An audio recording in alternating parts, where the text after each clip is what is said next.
Welcome to this predicted paper from OnMaths. This paper represents the best guess for the upcoming exams. Please use this paper in addition to your other revision. You can complete a unique version of this paper by going to our OnMaths site. OnMaths is full of free content to help you prepare for your exams, such as topic-based papers, demon questions, and mini-mocks. If you like what we do, please consider subscribing. So we need to first of all understand what a cube number is. So a cube number is the answer to when you get three integers or whole numbers and we multiply them by themselves three times. So 1 times 1 times 1 is 1, 2 times 2 times 2 is 8, 3 times 3 times 3 is 27, 4 times 4 times 4 is 64, and 5 times 5 times 5 is 125. So 1, 8, 27, 64, 125 are all cube numbers, and it goes on forever. And this question's asked us to find all the odd, or an odd, cube number that is smaller than 100. So it has to be odd, so that gets rid of the 8 and the 64. And it has to be smaller than 100, so that gets rid of the 125. So I can either write down 1 would be a fine answer, or 27. I'm going to go for 1. The formula for the area of a rectangle is the width times the length. The width is 3 and the length is 5, therefore the area will be 15. The units of the width and the length are both centimetres, therefore the units will be centimetres squared. For this question, it's really important that we understand what the words sum and product mean. Now, sum just means add, and product just means times. So we're going to start by adding the 5 and the 4, so that will equal 9. And then what we're going to do is find the product of 9 and 7, so we're going to multiply them together. 9 times 7, which is 63. So our answer is 63. If I split this shape into two sets of 6 blocks, when we're asked to shade in 3/6, for each one of those, or each set of blocks, I'm going to shade in 3 of the 6. So that's 3 for the first set, and this is 3 for the second set. And that's our answer. Now you might notice that 3 over 6 is the same as a half, because we can divide on 1 by 3, and so all I need to do is shade in a half. Or you might convert 3 over 6 into 6 over 12, and there's 12 squares altogether, so it's 6 of the 12 squares. There's lots of ways of doing this question. We could write an expression for the cost of 6 pencils and 13 rulers. The cost will be 6, and then let's call the cost of a pencil P, plus 13R, and let's call the cost of a ruler R. And let's actually make this an equation, so cost is equal to that. A pencil costs 50p, so it's 6 times 50 plus, and a ruler costs 40p, so it's 13 times 40.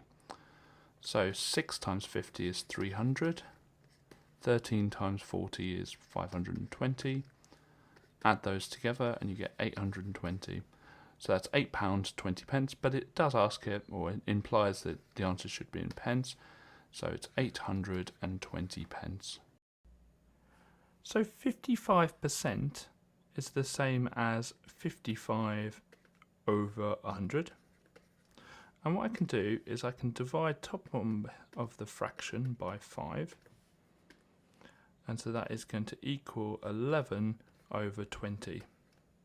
Now in total there are 20 squares here, because there's 5 across and 4 down. 5 times 4 is 20.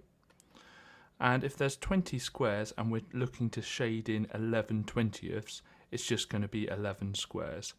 So 1, 2, 3, 4, 5, 6, 7, 8, 9, 10, 11. If we write in how many sides each shape has, triangle has 3, quadrilateral 4, pentagon 5, hexagon 6, you'll notice the number of vertices is twice the amount of each of them. So if a shape has 15 sides, we just times that by 2 and it will have 30 vertices. When a number is next to a letter, we actually have a time sign there, so I'm going to rewrite this question as 4 times A times 9 times B. What I'm going to do is put the numbers together, so 4 times 9, and then put the letters at the end. Now 4 times 9 is 36, so it would be 36 times A times B, and in algebra we don't put the time signs, so it's 36AB. We're going to start just by copying out the question. Now when we're asked to solve, it means we need to find x, okay? And I'm going to start by putting in my solving lines, which are just lines to the left and right of the equal sign. And what we need to do is get x on its own on the left hand side. Well, what's stopping x from being on its own? We've got this 12 here. Well, what's that 12 doing to the x? Well, it's timesing it by 12. So we need to do the opposite of that to get rid of it. What is the opposite of times 12? Divided by 12. Now these lines show us we've got to do the same to the left and right. So if I divide the left hand side by 12, I have to divide the right hand side by 12. So on the left hand side we just have the x, which is what we want. On the right hand side we do 36 divided by 12. How many 12s in 36? That would be 3. So our solution is x equals 3. So we're going to use a function machine to find out the output when we've got an input of 11. So we put 11 into this machine. And the first thing that happens is we multiply it by 3. So out of that first machine, we're going to have 33, which is 11 times 3. Then the next part of the machine is going to take away 5 from that. So 33 take away 5 is going to be 28. So our output is going to be 28. We're going to start off with a dot at minus 13. And it says that x can be greater than minus 13, and greater is to the right of that. And it goes on forever, so we just put a little arrow saying it goes on forever. Last thing we do is check to see whether it's hollow or a filled in dot. Well, this cannot be equal to minus 13, so it remains a hollow dot. So with this question, I'm just going to write it out a bit bigger so we can see what we're doing. And one of my rules is if you've ever got a fraction or a set of brackets in a question you're trying to solve, always get rid of those first. So what I'm going to do is I'm going to do myself a little grid to be able to solve these brackets. So we've got a 3 there, 6x and minus 11, and we're timesing them. And we're just going to multiply out the brackets. And if you've got a different technique to do this, that's absolutely fine, use that. 3 times 6x is 18x. 3 times minus 11 is minus 33. So we're just going to rewrite this as 18x minus 33.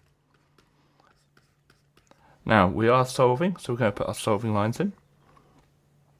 And the first thing I want to deal with is this take away 33. So we're going to do the opposite of that, the inverse, which is plus 33. And whatever you do to the left hand side, you have to do to the right hand side. So we're going to add 33 to both sides. We're left with the 18x on the left hand side because we've got rid of the minus 33. And on the right hand side we've got 180. Next we want to get rid of this times 18. So we're going to do that by dividing both sides by 18. On the left hand side we're left with our x, and on the right hand side we're doing 180 divided by 18, which is 10. So our answer is x equals 10. So the first thing we're going to do is write this as a ratio between the fractions. So we're going to have green to black.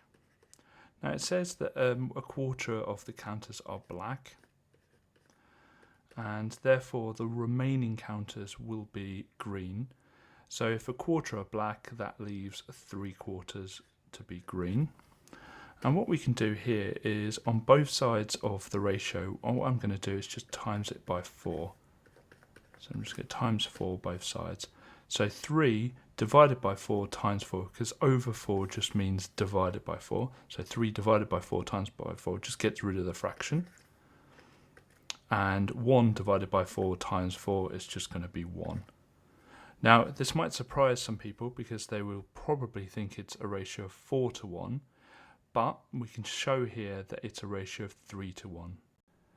So you do need to know the parts of a circle. So the full distance around the circle is called the circumference. If you've got a little bit of it, it's an arc. If you've got a line across it, that would be a chord. And the part that's kind of trapped in there is called a segment. Then if you've got a line across the circle going through the centre, that's a diameter. If you've got a line just going to the centre, if I can draw it properly, then that's called a radius. If you've got a line that touches the circle just on one point, like that, that's a tangent.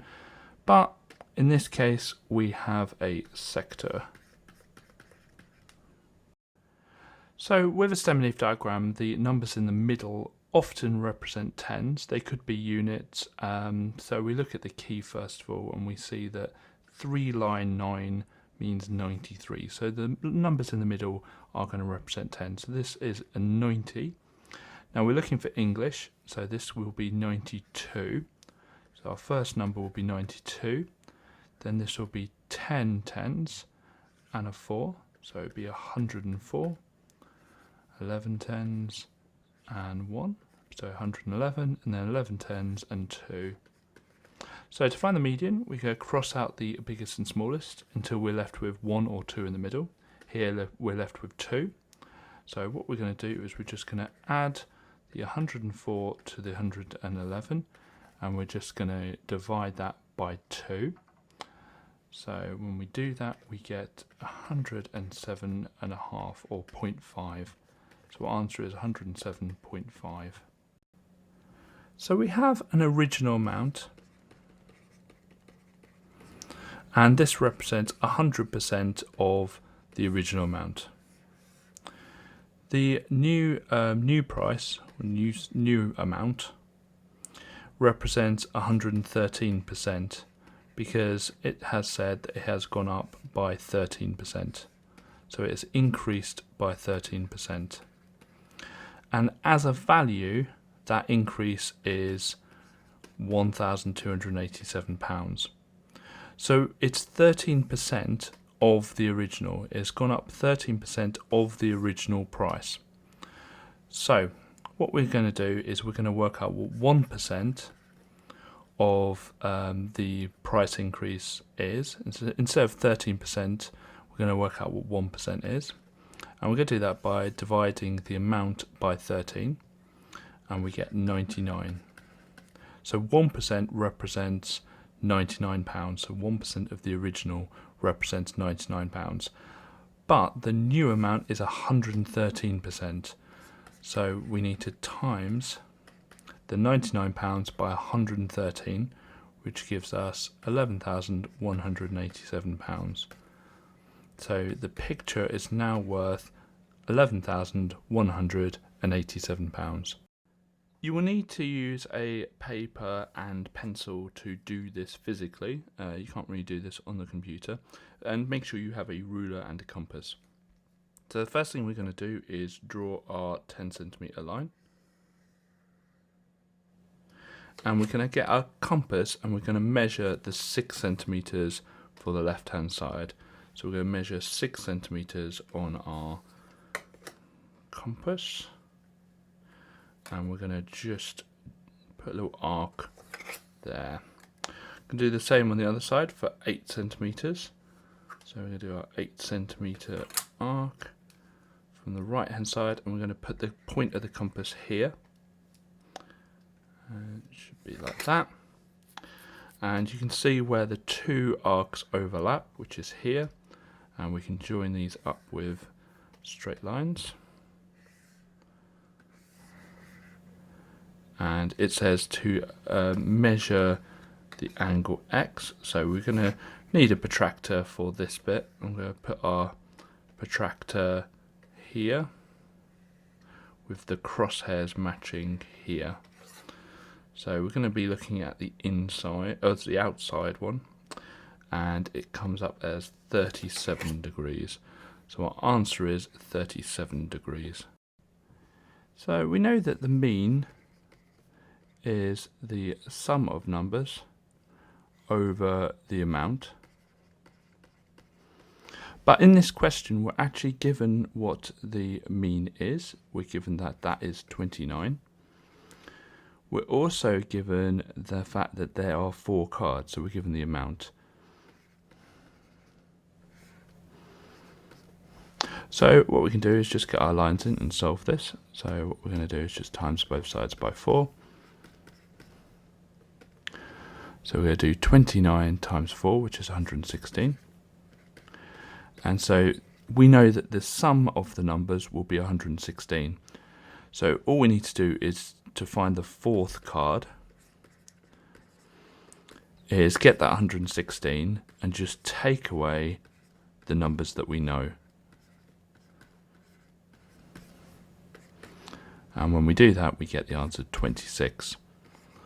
Now you can easily check this by adding up 37, 26, 27 and 26 again, and then dividing it by 4, and you will get 29.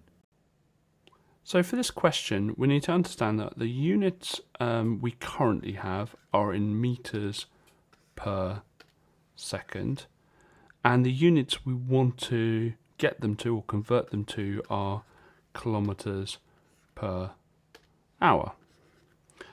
Now to convert the meters part is quite easy, because all we need to do is divide by 1,000. And when you divide the top of a fraction by 1,000, all you do is you just divide the whole thing by 1,000. So we're just going to divide the whole thing by 1,000. So we've got 95, and we're going to divide the whole thing by 1,000, so we get 0.095, and that's going to be kilometers per second, because we haven't dealt with the seconds yet. So that's the easy part. The more difficult part is converting the seconds to hours. So to convert seconds to hours, we divide by 60 and then divide by 60. So we divide it by 360. Seems simple enough. But the seconds are at the bottom of a fraction, and when you divide the bottom of a fraction by something, you actually times the whole fraction by that thing. So we're going to times the whole fraction by 360. And so we do 0.095 times 360, and you get the answer of 342 kilometers per hour. So our answer is 342 kilometers per hour. I'm going to start by just labeling the missing angles on each of the triangles. So we've got a missing angle here, which is 40, because we're going to take away 105 and 35 from 180. And we've got a missing angle here, which is 35 degrees. Again, taking away 105 and 40 from 180. So the tempting answer is to say that G is 2 meters, because they're both at the bottom of the shape. But have a look at where 2 meters is, and have a look at where G is. G is between 35 degrees and 105 degrees. It's the length between those two angles. Well, the 2 meters is between the 105 degrees, but the 2 meters is between the 40 degrees and the 105 degrees. So if we look at this left-hand triangle and see where the 35 degrees is, it's up here. So actually the corresponding lengths are this one and this one. And because they're congruent triangles, we know that the lengths are going to be the same. So for this question, we just need to pick one of the coordinates. And I'm just going to pick this one here. And we just need to work out what the coordinates are. Well, it's going up in 2, so it's going to be 4 on this side. And this is kind of 4.5, so that's going to be 19 there. So we know it's 19 at the bottom and 4 at the side here. So we're going to have a look on our table for a 4 and a 19. We've got a 19 and 23 here. It's got to be a 4 and a 19, which is here. And it shows that the 4 is for paper 1 and the 19 is for paper 2. So our answer will just be paper 2. rate is always something over time. So in this question, we can work out the rate as being the pay, or the final pay, or whatever, over time. Now we're asked what the time is, so we're just going to put the time on the left hand side, and we're just going to swap the rate and time over, so it would just be pay over rate. The pay is £180. The rate is £12 an hour. So it'd be 180 divided by 12, which is 15.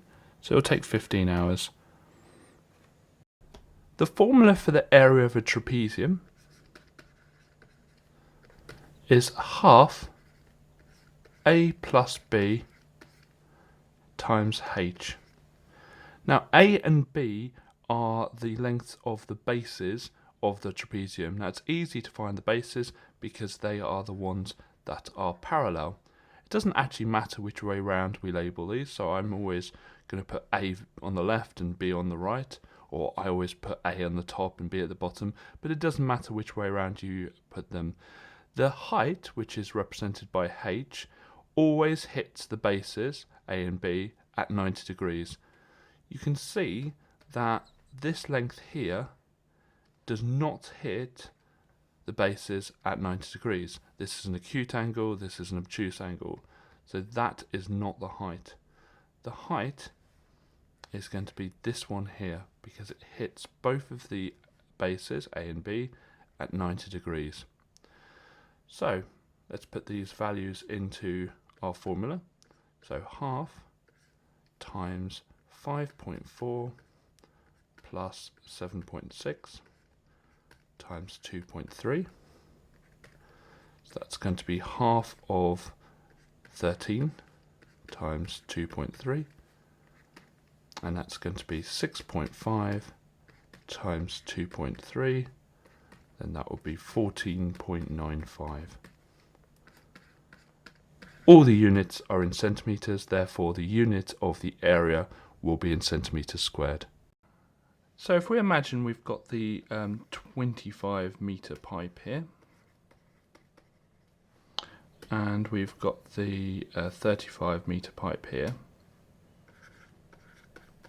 the question's basically asking us what can we cut all these pipes into, and they all have to be the same length, that will fit with the 25 metre and the 35 metre.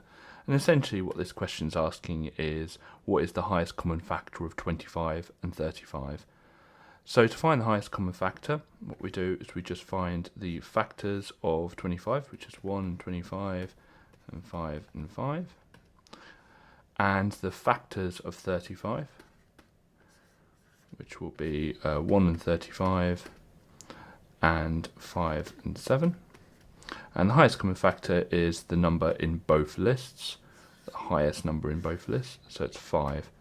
So what we can do is we can cut all of these pipes into 5 metre pipes.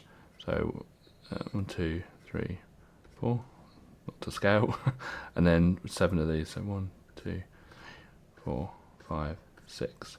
And so there's 7 in total. So each of these are 5 metre long, and there's no wastage. And that's the longest we can make the pipes for there to be no wastage at all. So my answer is 5 metres. So we're going to first of all work out where 9 is on the y-axis. Well, we've got 8 here and 10 here, so 9 will be halfway in between. And what we're going to do now is just draw a line across at 9, and then wait until it hits the line, and then we're going to draw a line down, and you can see here that x is 1. So our answer is that x equals 1. So when we say y is directly proportional to x, what we mean is whenever x doubles, y will double, whenever x halves, y will halve. Now we've got this proportionality sign here, and to make that an equals, all we need to do is introduce a k constant to the right hand side. So it's y equals something times x.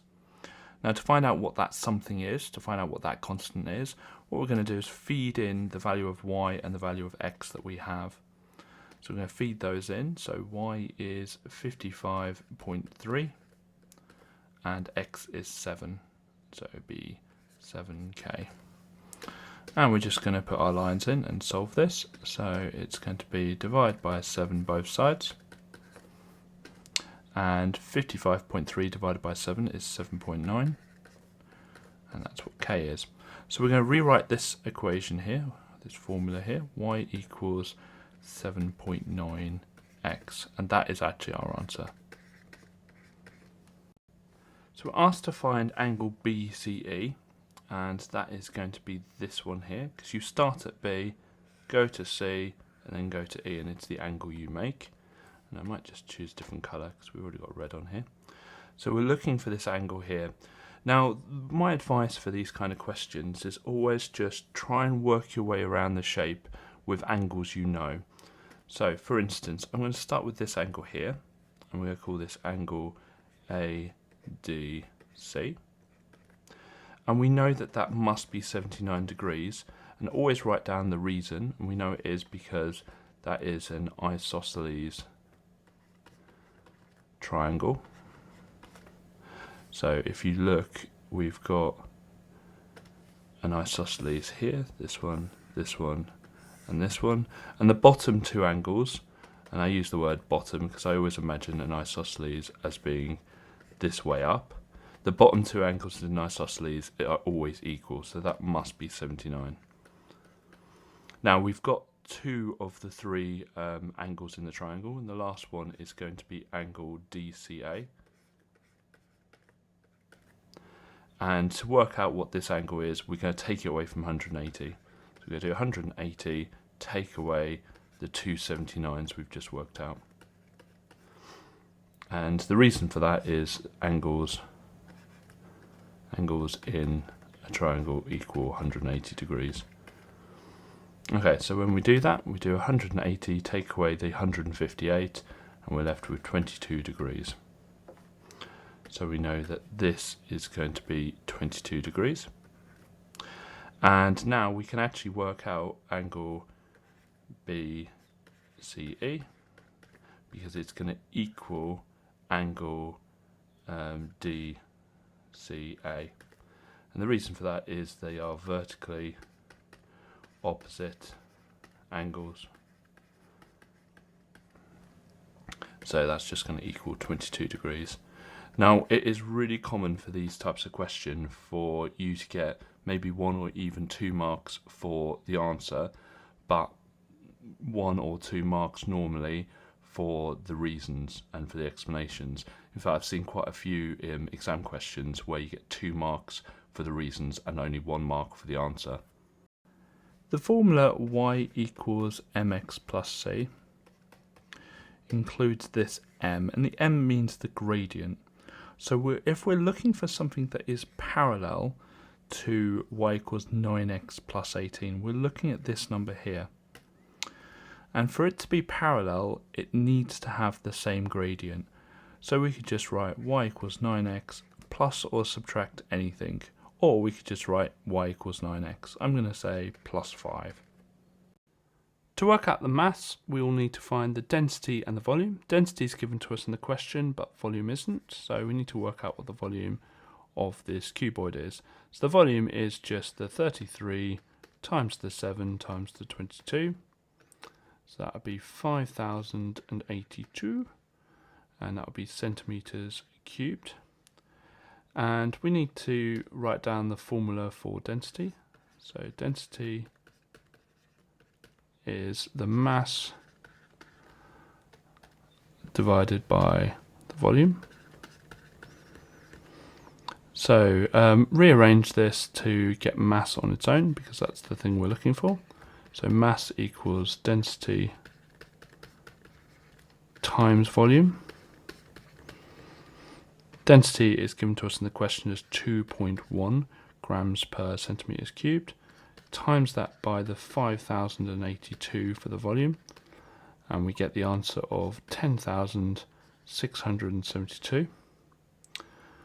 and then that will give us grams because our density is in grams, so that is grams, but the answer is asking for kilograms.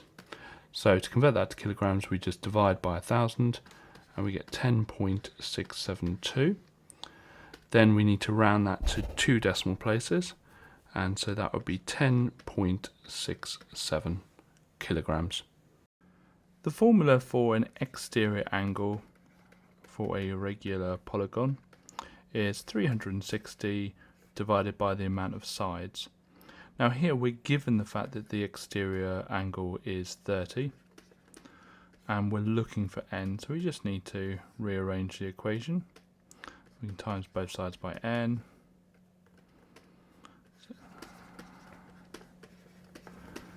and then divide both sides by 30. And so we've got n equals 360 divided by 30. And when you do 360 divided by 30, we get the answer of 12. So it's a 12-sided shape. So for this question, what we need to do is factorise 4t plus 6. Now factorise means put it into brackets. So if I try, what I can do is I can actually put a 1 on the outside here. So 1 times 4t plus 6 is 4t plus 6, but the question clearly states that it is higher than 1. So we need to find another number that's higher than 1 to factorise this with. So if we look at 4t and 6, well, they're both in the 2 times table. So I can put a 2 on the outside here. 2 times 2t is 4t, and 2 times 3 is 6. So what we can do is we can just check that out with smiles and rainbows. Put all my times down there to remind me to times it. So 2 times 2t is 4t, 2 times 3 is 6. So that works because that is the same as this in the question. So we know that 2 times 2t plus 3 works. In fact, it's the only one that works with it being an integer. So we therefore know that the known side, because it says it's a known number, is 2.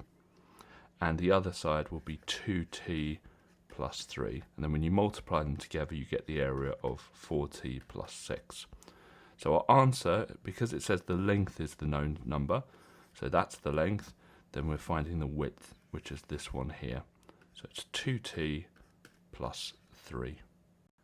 With these questions, what we need to do is write down what we're given in the question. So it says that the car accelerates at 6 meters per second squared. So we've got the acceleration, which is 6 meters per second squared. And I'm using the same letters as it has in the question here. It says for 21 seconds, so we've got the time, which is here. So the time is 21 seconds. Now, there is also something else it gives us, because it says from rest. So the initial velocity is going to be 0. And it asks us to find the final velocity. So we're looking for what v is. So we're looking to see which of the 3 formulae at the top involve an a, t, a u, and a v. So it's not going to be this one because this has an s. It's not going to be this one because this has an s. It's going to be the top one. So what we do is we write down the top one, v equals u plus at, and we're looking for v, so I'm going to keep v as a v. U is 0, plus a, which is 6, times t, which is 21. 6 times 21 is 126. Obviously 0 plus 126 is just 126. The units are meters and seconds throughout, so it's going to be 126 meters per second. So I'm going to start off just with a quick sketch, and we know that the bearing of B from A is 85 degrees. So we're going to have A here and B here. And let's just draw a line between them, and let's do both our north lines.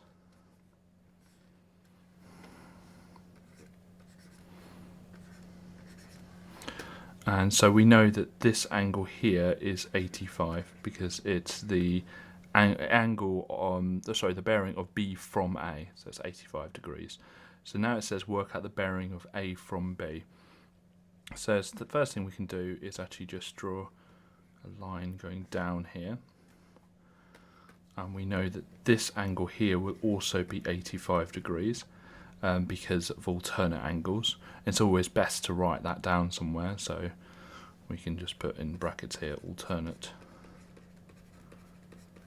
angles, and we know that this angle here is going to be 180 degrees because it's a straight line. And I'm not a fan of doing the reasons on the diagram, so perhaps I should have labelled this an X and this a Y and written X equals 85 and Y equals 180 somewhere else. And so to work out what the bearing is, I just need to do 180 plus 85. So 180 plus 85 is going to be 265 degrees. To see if a number's in a sequence, we get the nth term and we get it equal to the number we think is in the sequence. And if the number is in the sequence, then we'll get an integer for n. If the number's not in the sequence, then we'll get a decimal. So we're just solving this now, and we're doing 135 take away 24, which is 111. And then we're going to divide both sides by 10, and you're probably already seeing the fact that it doesn't work exactly because n is 11.1, which means that Prisha is wrong. 135 can't be in that sequence. Now, between A and B, the shapes haven't changed size, so it's not an enlargement. They haven't rotated or they haven't mirrored, they've just moved. And the word we use for that is translation. So this has been a translation. And for a translation, we need to find out how far right they've gone and how far up they've gone.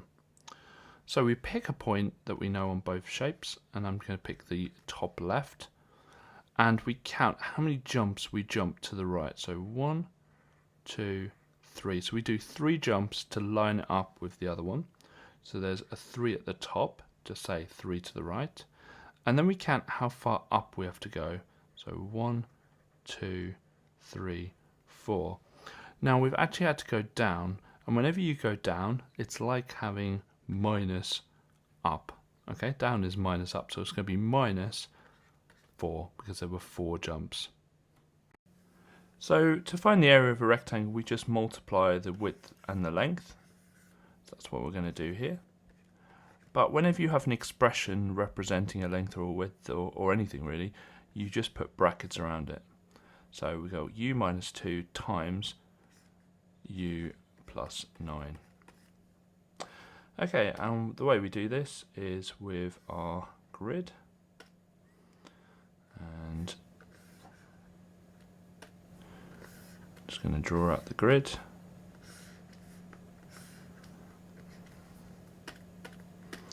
And so we've got u minus 2, and we're multiplying it by u plus 9. Don't want too many for some reason. And so we've got u times u, which is u squared, u times minus 2, which is minus 2u, 9 times u, which is 9u, and 9 times minus 2, which is minus 18. And what we're going to do is we're just normally going to be able to add these ones together. So our answer will be u squared, and then we're going to do 9u plus minus 2u. Well, that's just going to be 9u take away 2u, which is 7u. So plus 7u, and then minus 18 at the end. So you can see here that the triangle has changed size. So the transformation we're looking at is an enlargement. And we need to find out how much it's changed by, so what the scale factor is.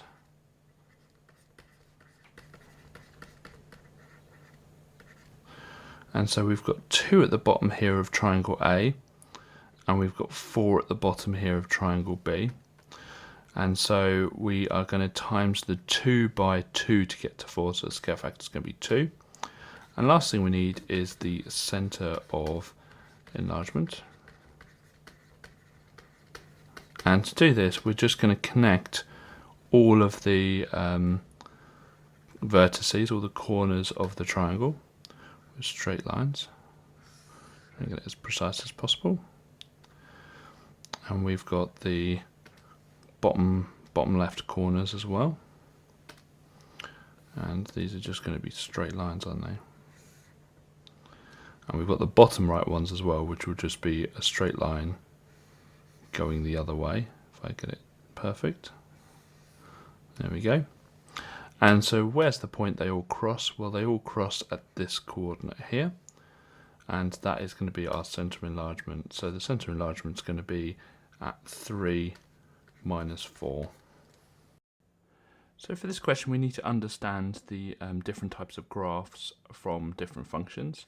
So if we have a reciprocal graph, it looks something like this and like this.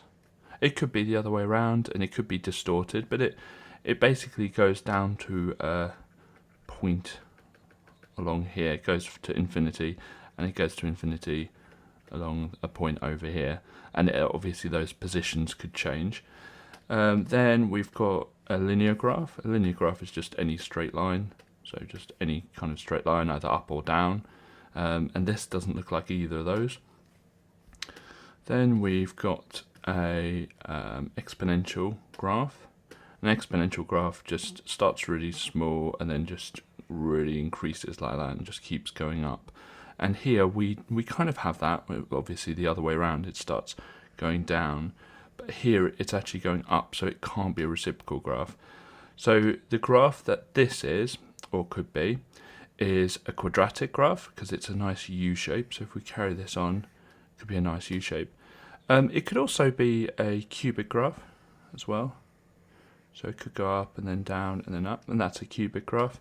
But the most obvious one is a quadratic graph. So quadratic function. The formula for the volume of a cylinder is pi r squared h, with h being the height. So we've got pi times the radius 11 squared times the height, and that gives us 7,602.654 blah blah blah, and to 2 decimal places that is 7,602.65. So I'm going to write the question out. So y equals x plus 15, and we're told that we want to make x the subject to the formula. Now what that means is we want x on its own. What's stopping x from being on its own? This plus 15. So to get rid of it, we do the inverse, the opposite of plus 15 to both sides. Take away 15. So we end up with having y minus 15 on the left-hand side, and we've got rid of the plus 15, so we've just got x on the right-hand side. So x is equal to y minus 15. So here we can just draw in 2 extra lines, and we can see that it makes a right-angled triangle. And we're asked to find the length of the line segment AB. So we're asked to find what this length here is going to be. And we know what the other lengths are. We know that this is 2 and this is 3. So we're going to be using Pythagoras. In Pythagoras, we start by labelling the sides A, B, and C must be the one that's opposite the right angle.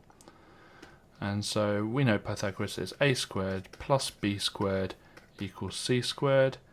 A is 2, b is 3, and 2 squared plus 3 squared is going to be 13. And then we're just going to solve that by square rooting both sides. So the square root of 13 is 3.605 blah blah blah. And it asks it to 2 decimal places, so it's going to be 3.61. To answer this question, we need to know what an equation, expression, formula, and identity is. So the formula is basically an equation, but for real-world things. So area equals pi r squared. It's where the letters actually mean something. Expression is just algebra without the equal sign, so 5x plus 3 would be an expression.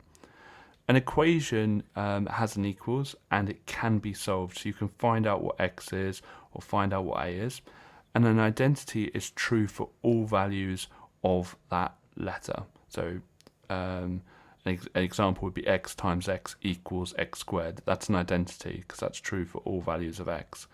So looking here on the right hand side, we've got 3x plus 2x, but if we imagine x is 10, so 3x would be 30 plus 2x would be 20, 30 plus 20, well that will equal 5x, 5 times 10.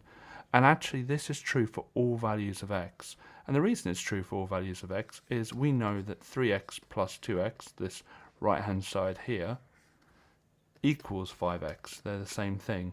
Now normally with an identity, it's shown with 3 lines. Now in the exam, this type of question, it won't be shown with 3 lines because that kind of gives it away that it's an identity. But this question is definitely an identity. And you can't solve it because it's true for all values of x. So yes, x could be 10, x could be a million, x could be a third, x could be anything. To go from meters to centimeters, we obviously times by 100. But to go from meters squared to centimeters squared, we times by 100 per dimension. Now, whenever we talk about things in meters squared, we're talking about areas which have 2 dimensions. So we times it by 100 squared. So when we've got a 2 meters squared here, we times by 100 squared to get it into centimeters squared. So that's going to be 20,000. To work out the area of this prism, we need to first of all work out the area of the cross section, which is this part here, so this triangle here. So to do that, I'm going to do half times base times height. So it's going to be half times the base, which is 22, times the height, which is 14. That gives us 154. So the volume is the area of the cross section times the length.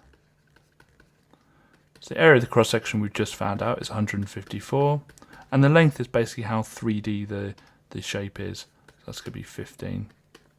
So the answer is 2,310 centimeters cubed. So we're going to first of all convert the 11 litres into millilitres. So we're going to do 11 times 1,000, which would be 11,000. Okay, so we're going to just draw a line, like a number line. And we're going to have the 11,000 in the middle. Now, what would be the next one down if we're looking at to the nearest 10 mil? So we're going to add a 10 mil on, which will be 11010, and we're going to take the 10 mil away. So 11,000 take away 10 mil will be 10, 990. Now when we're looking at limits, with the upper and lower part of it, we are looking at halfway points. So halfway here and halfway here. So this halfway point will be 10,995, and the next one will be 11,005, and that's the halfway points. And so that is going to be our upper and lower bound. And we just need to say that V can be anything above the 10,995 and including that, and it can be anything below 11,005, but it can't include that, because if it did, if it was 11,005, it would have rounded up to 11,010. So this question is a simultaneous equations question, and so we're going to have to write down some equations. So it says 2 apples and 3 pears cost £3.80. So 2 apples, I'm going to call it A, A for the price of an apple, plus 3 pairs, so 3p, cost £3.80. Now I'm going to do this as 380 just because it's easier to work with integers rather than decimals. And it says 3 apples, so 3a, plus 8 pairs, costs £7.80, or 780 pence. Okay, so the first thing I do is try and get these numbers the same. So 3 and 8, they both go into 24, so I need to make them both 24. And what some people do is they just label this A and this B. And so what we're going to do here is we're going to multiply everything in equation A by 8, so that this becomes 24. So it's going to become 8A. And so we're going to times the 2A by 8, which will be 16A plus 24p, and 380 times 8 is 3040. And we're going to do the same with B, but this time we're going to times it by 3, so we're going to have 3b. And we're just going through everything here and we're timesing it by 3. So 9a plus 24p, which is good, that's what we wanted.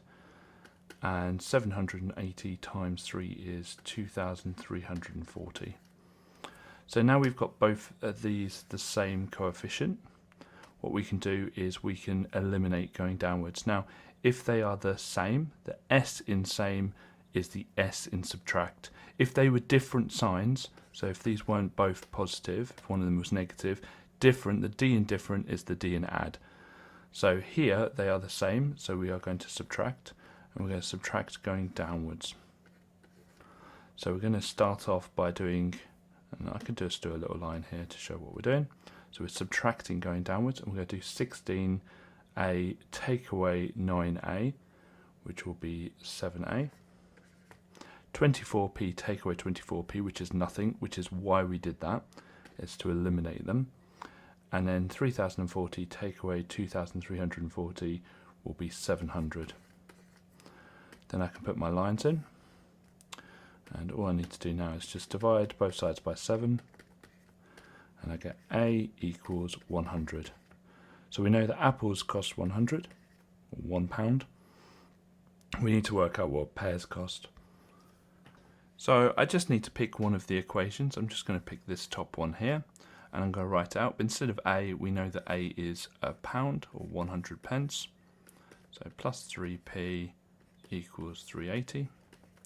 So that's going to be 200 plus 3p is 380. And then again, I'm just going to draw my lines down. And we're going to subtract 200 from both sides. So it's going to be 3p equals 180. And then we're going to just divide by 3 both sides. And we've got p equals 60. So a pear costs 60. Now we can check this by using the other equation there. So 3 times 100 is 300, plus 8 lots of 60 is going to be, what's that, 480? So it's going to be 780. So we know that we've got it right.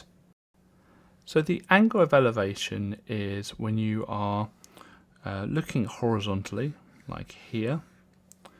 It's the angle that you have to look up to see something, so that castle. So this is the angle of elevation here, which I'm just going to call x.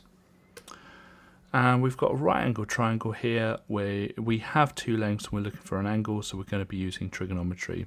So we're just going to label this up. So we've got the opposite here, adjacent to here. We don't need the hypotenuse at all, so get rid of that. Let's just put our SOHCAHTOA in. So we've crossed out the hypotenuse, so it won't be sine or cos, it will be tan. So it will be tan x is equal to the opposite, which is 49 over 98. Get our lines in. And we're going to do the inverse tan of both sides. And so the inverse tan of 49 over 98 is 26.565, etc.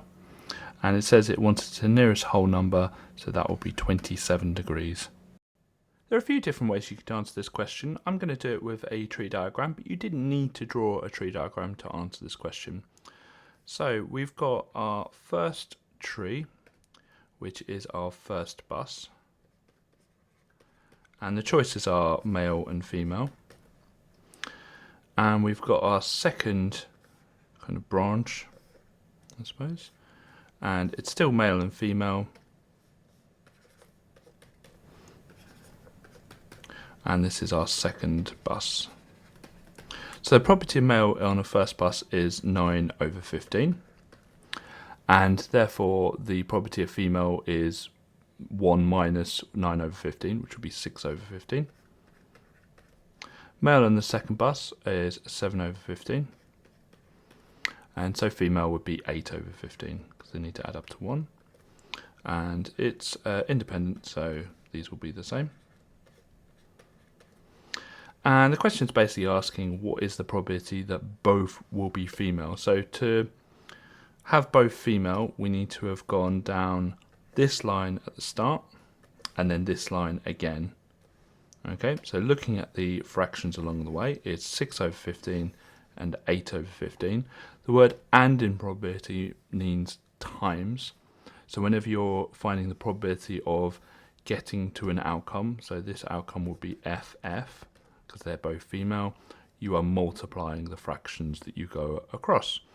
So it would be 6/15 times 8/15. So 6 times 8 is 48. And times the bottoms, 15 times 15 is 225. Now you can actually cancel that down. So what you can do is you can divide top and bottom by 4. And that will give you 16. Is it 4? No. You can times top and bottom by 3. And that would be 16/75. So either 48/225 or 16/75. So I'm just going to write this out again, just so we've got a bit more space.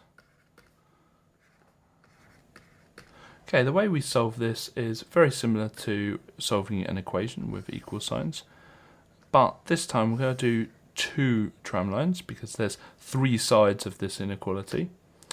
And we need to get x on its own. So looking at the fact that we've got 3x minus 5, we're going to deal with that minus 5 first. So we're going to add 5 to all 3 sides. So add 5 here. So we'll just leave 3x in the middle and add 5 to the right hand side. Now we need to get rid of that 3. So we're going to divide by 3. And again, we need to do it all 3 sides. So divide by 3 and divide by 3. So we've got x is greater than or equal to 7, and then we've got 10 is greater than x on the right hand side. There's a lot going on with this question, so what I'm going to do is I'm going to put in all of the time signs that we don't normally show. So we've got 10 times 12x times y to the power 4 times 13 times x to the power 4 times y to the power 4. And I'm going to reorder these to put the numbers together, first of all. And with multiplying, it doesn't matter which way around you do it, so I'm not changing anything. I'm going to put the x's together. And I'm going to put the y's together. So, first thing to do is 9 times 13, which is just 117. Then we've got x to the power of 12 times x to the power 4. Now we know when we multiply 2 powers of the same base, and the base is x on both of those, we just add the powers. So it's 12 plus 4, which is 16. So it'll be x to the power of 16. And then y to the power 4 times y to the power 4, we just add them together, so it's y to the power of 8. So we're told these triangles are similar, which means there's a scale factor between them. So we've got 2 corresponding lengths here and here. So we've got to work out what we times the 22 by to get to the 99. So we do 99 divided by 22, and that's 4.5. So we know we times this by 4.5. And so we do the same with the 35. So we times that by 4.5 because that's our scale factor, and 35 times 4.5 is 157.5. We're going to start by focusing on the A and B, which is 8 and 16, so in the middle is going to be 8 and 16. The next thing we're going to focus on is the fact that A is all the multiples of 4. Now 8 and 16 have both already been taken because they're in the middle.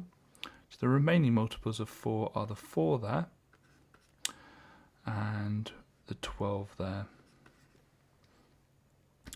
So the next ones I'm going to focus on is the A or B. So A or B is in A, in B, or in the middle. So if we cross out the ones we've already used, so we've already used the 8 and 16 and the 4 and the 12, that leaves the 1 and the 9. We'll cross that out of our other list. And there's only 2 left in our everything list at the top. We've got the 3 and we've got the 11. So on the outside we have 3 and we have 11. So to find the probability of A and B, which is what that sign means, we're going to work out the amount of people, or the amount in A and B, and we're going to put that over the total amount. So A and B means it's the overlap, so that's going to be 7, and the total amount is all of the numbers added together, which will be 23. So our answer is that the probability of picking A and B is 7 over 23. To add column vectors, all we need to do is add the tops and add the bottoms. So 3 plus 7 is 10, and 4 plus minus, or just 4 minus 5, is minus 1. So our answer is 10 minus 1. So we're asked to go from B to C and name the vector. So we can't go directly from B to C because we don't know the name of that road. So we've got to go from B to C just going down roads that we know. Well, we know the name of this road, and then we know the name of this road. Now that first road is going to be A, but we're going the wrong way up it. So it's actually going to be minus A. And the second road we went down is just B, and we're going with B, so it's a positive B. Now you could write that as B minus A as well. You can complete a unique version of this paper by going to our OnMaths site. OnMaths is full of free content to help you prepare for your exams, such as topic-based papers, demon questions, and mini mocks. If you like what we do, please consider subscribing.